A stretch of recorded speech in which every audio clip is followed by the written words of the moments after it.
My fiancé told my sister in a wheelchair to stay out of the photos, but what happened on the wedding day shocked all of us. Emma stays out of the ceremony photos, my fiancé Lauren said. The wheelchair ruins the aesthetic. My sister Emma sat frozen, tears welling in her eyes. We were at the final wedding planning meeting, 6 people around Lauren's parents' dining table, 8 days before a wedding that cost more than most people's cars. Excuse me? I said. You heard me? Lauren didn't look up from her Pinterest board. I've spent 2 years planning this wedding. Every detail is perfect. I'm not having a wheelchair in my pictures. Emma's hands gripped her armrests, the same armrests she'd been gripping since the car accident 4 years ago that took her legs and, apparently, her value in Lauren's eyes. Lauren, I'm Jake's only sister, and I'm sure you'll have a lovely view from the audience, my mother gasped. Lauren's mother looked uncomfortable, but said nothing. That's my sister, I said quietly, and this is my wedding. Lauren finally looked at me with those blue eyes I used to think were beautiful. Now they just looked cold. Jake, be reasonable. We're spending $40,000. The photographer costs $3,000 alone. I will not have my album ruined. Ruined, I repeated. You know what I mean. Emma wheeled backward. It's fine. I'll skip the wedding. No, I said. You won't. Lauren's eyes narrowed. Jake, don't make this difficult. I'm not making anything difficult.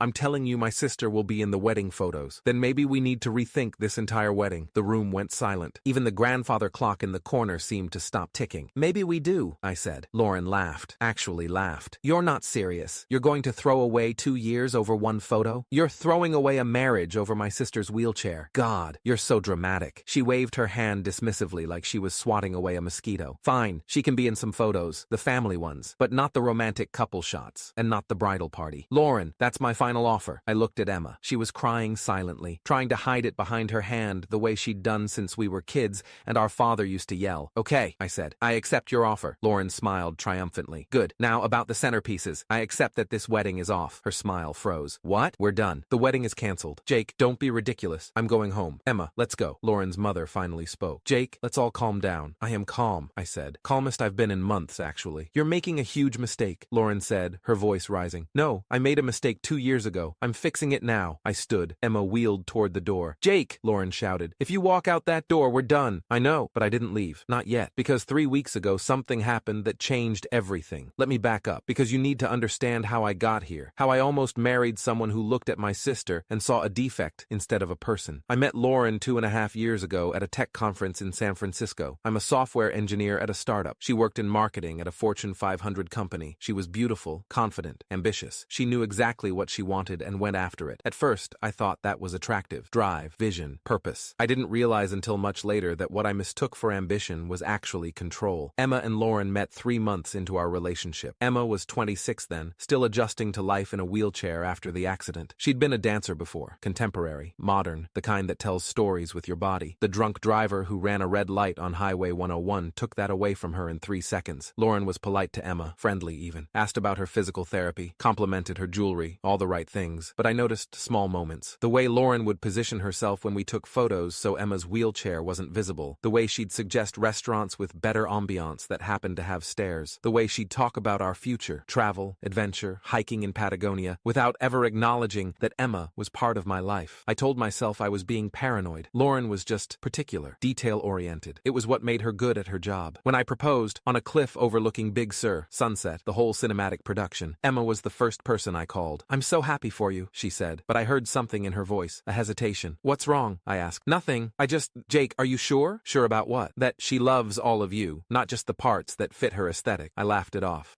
You barely know her. I know. Maybe that's the problem. I should have listened. The wedding planning started immediately. Lauren had been collecting ideas since she was 12, apparently. She had 3 Pinterest boards, a binder with dividers, and opinions on everything from napkin folds to the exact shade of ivory for the invitations. I was fine with most of it. I didn't care about centerpieces or chair covers or whether we did a first look before the ceremony. I just wanted to marry her. But slowly, things started to feel off. We need to limit the guest list, Lauren said one night, 4 months into planning. We were sitting in her apartment, surrounded by fabric swatches. Okay, how many? 150, max. The venue cap's at 200, but I want it to feel intimate. That's fine. I've got about 30 people on my side. Family, close friends, some work people. Is Emma bringing a +1? I looked up from my laptop. I don't know. Why? Just asking. Wheelchairs take up more space. If she brings someone, that's 3 seats instead of 2. My stomach tightened. 3 seats. For her, her date, and the wheelchair. I'm just trying to plan the seating chart. Lauren, Emma is my sister. She gets a +1 like everyone else. I didn't say she couldn't. I'm just planning. But I heard what she wasn't saying. Emma's presence was a logistical problem, a space issue, an inconvenience. I let it go. I was good at that. Letting things go, smoothing things over, keeping the peace. 2 months later, Lauren suggested Emma wear a specific dress. I'm doing a champagne and gold color scheme for the bridal party, she explained. I thought Emma could wear champagne too. Match the bridesmaids. There's this beautiful dress at Nordstrom. That's really thoughtful, I said. And maybe she could wear a shawl, something elegant, draped over her lap in the chair. I saw it on a blog once. It looked really sophisticated. There it was again, that tightness in my chest. You want her to cover the wheelchair, not cover. Dress it up. Make it part of the aesthetic. Lauren, it's not a decoration. It's how she moves. I know that. God, Jake, why are you being so sensitive? I'm trying to include her, but she wasn't. She was trying to hide her. I told Emma about the shawl suggestion. She was quiet for a long time. It's fine, she finally said. If it makes her happy, I'll wear a shawl. You don't have to. Jake, I don't want to cause problems. This is your wedding. It's our wedding, and you're my sister. I know, but Lauren is going to be your wife. Pick your battles. So I did. I let the shawl thing go. Emma wore champagne. She'd wear the shawl. Everything would be fine. Except it wasn't fine. 3 weeks before the wedding, I came home early from work. Lauren was on the phone in the living room. I heard her voice before I saw her. I know, it's such a nightmare. The wheelchair is literally ruining every photo concept I have. I froze in the hallway. No, I tried to tell Jake, but he gets all defensive. It's like, I get that she's your sister, but this is my wedding, you know? My blood went cold. Exactly. Thank you. God, you're the only one who understands. Everyone else acts like I'm a monster for wanting nice photos. She was talking to Megan, her maid of honor, her best friend since college. I was thinking we could seat her behind one of the tall centerpieces during the ceremony, the ones with the high greenery. That way she's technically there, but not visible. I must have made a sound, or maybe she just sensed me. Lauren turned, saw me standing there. Hey babe, I have to go. Talk later. She hung up. How long have you been standing there? Long enough. Jake, you want to hide my sister behind a plant. That's not, you're twisting what I said. You called her a nightmare. You said the wheelchair is ruining your photos. Lauren's face flushed. You don't understand the pressure I'm under.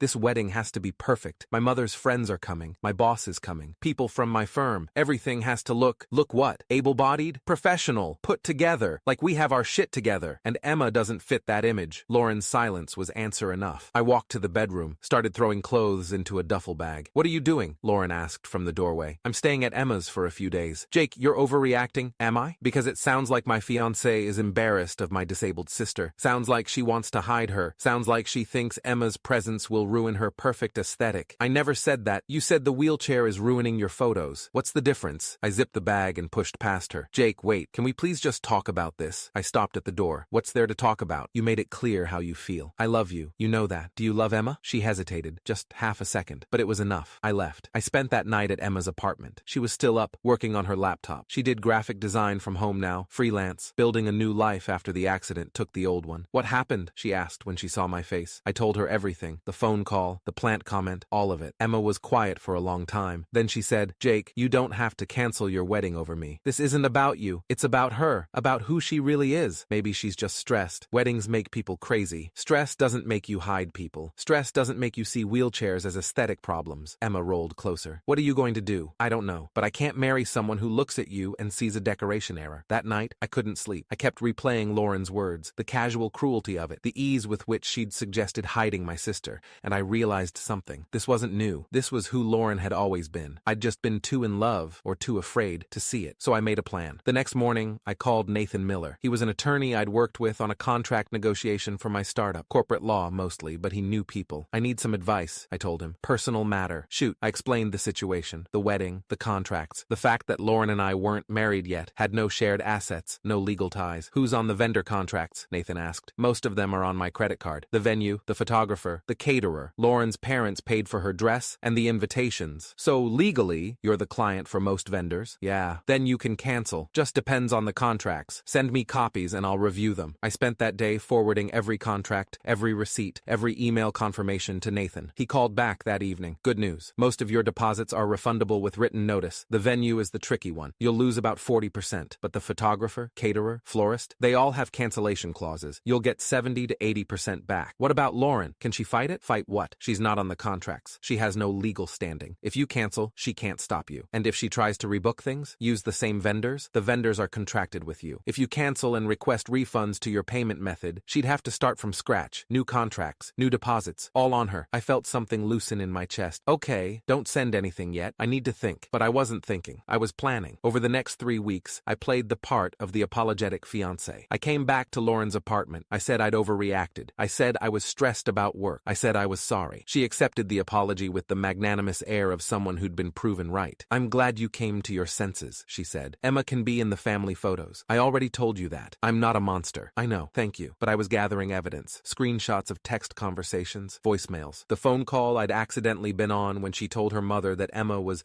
bringing down the vibe of the whole wedding. I wasn't planning to use them, not publicly, but I wanted leverage, just in case. Meanwhile, I quietly did 3 things. First, I called every vendor, verified that my name and credit card were the primary on file, made sure Lauren couldn't make changes without my approval. Second, I drafted cancellation emails, professional, polite, ready to send with one click. Third, I prepared a message to all 150 wedding guests, explaining in detail why the wedding was canceled, including quotes, evidence, Lauren's own words about Emma. I saved it as a draft, just in case, because I wanted to believe she'd change, that she'd wake up one morning and realize what she was doing. That love would be enough to make her see Emma as a person, not a problem. But then came the final planning meeting, and she said those words. Emma stays out of the ceremony photos. The wheelchair ruins the aesthetic. And I knew she wasn't going to change. This was who she was. And if I married her, I'd spend the rest of my life watching her erase the people I loved to protect her perfect image. So I made my choice. I'm sending this now, I said, standing in Lauren's parents' dining room. Sending what? Lauren demanded. I pulled out my phone, opened my email, hit send on the message I'd drafted weeks ago. To all wedding vendors, the wedding scheduled for June 15th is canceled effective immediately. All deposits are to be refunded to the original payment source, my accounts. Do not release any funds to Lauren Mitchell. Lauren's face went white. You can't. I already did. Check your email. She grabbed her phone, started scrolling frantically. I watched her face cycle through disbelief, rage, panic. The venue, the caterer, the photographer, they're all copied, I continued. $26,000 in deposits, all coming back to me. That's my wedding, Lauren screamed. No, it was our wedding. Now it's nothing. My parents paid for things. Your parents paid for your dress and the invitations. $3,000 total. Everything else was mine. Lauren's mother looked like she might faint. Her father, silent until now, stood up. Jake, this is extreme. Is it? Your daughter just told my sister that her wheelchair ruins the aesthetic, that she can't be in photos at her own brother's wedding. How would you feel if someone said that about your daughter? He had no answer. You planned this, Lauren whispered, staring at me like she was seeing me for the first time. You've been planning this for 3 weeks since I heard you call my sister the wheelchair problem. Emma stared at me. Jake, you didn't have to. Yes, I did. My phone started buzzing. Confirmation emails from vendors, refund processing notifications, the systematic dismantling of Lauren's perfect wedding happening in real time. Lauren's face twisted with rage and something else, fear. You'll never find anyone better than me. I'm not looking for better. I'm looking for decent. I headed for the door. Emma followed. Wait, Lauren's voice cracked. We can fix this. I'll apologize. Emma can be in all the photos. Please, Jake, I'll do anything. I stopped, turned. Lauren, if you'd said that 3 weeks ago, we'd be getting married in 8 days. But you didn't. You doubled down. You made my sister cry 3 times during planning meetings. You suggested she wear a shawl to cover the chair.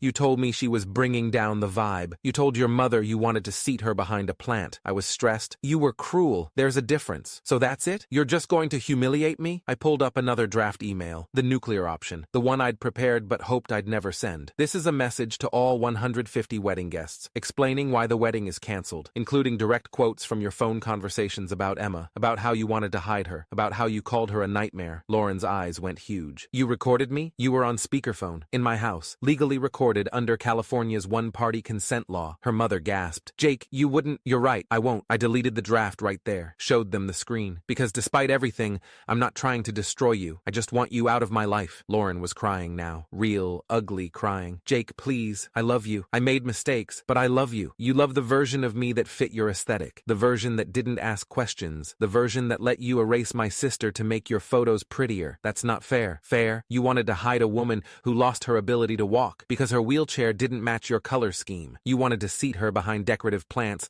like she was something to be ashamed of. And you called that planning. Tell me what's fair about that. Emma touched my arm. Jake, we should go. I looked at Lauren one last time, at the woman I'd almost married, and I felt nothing, just relief. Goodbye, Lauren. Emma and I walked to my car in silence. As I opened the passenger door for her, started the process of folding her wheelchair and loading it in the trunk, my phone exploded. Texts from Lauren's bridesmaids, her mother, her friends. My phone lit up like a Christmas tree with notifications. Megan, what the hell is wrong with you? Lauren's mom, you're making a terrible mistake. She loves you. Lauren's cousin, this is so cruel. She's devastated. I blocked them all, every single one. As I pulled out of the driveway, Emma was quiet, staring out the window. You okay? I asked. Jake, you just canceled your wedding, lost thousands of dollars, ended a 2-year relationship because of me, not because of you, because of her, because of who she chose to be. But look at me. I pulled keeled over, turned to face her. You're my sister. You're family. And family doesn't hide you behind plants. Family doesn't call you a nightmare. Family doesn't see your wheelchair as an aesthetic problem. She was crying. I'm so sorry. Stop. You have nothing to apologize for.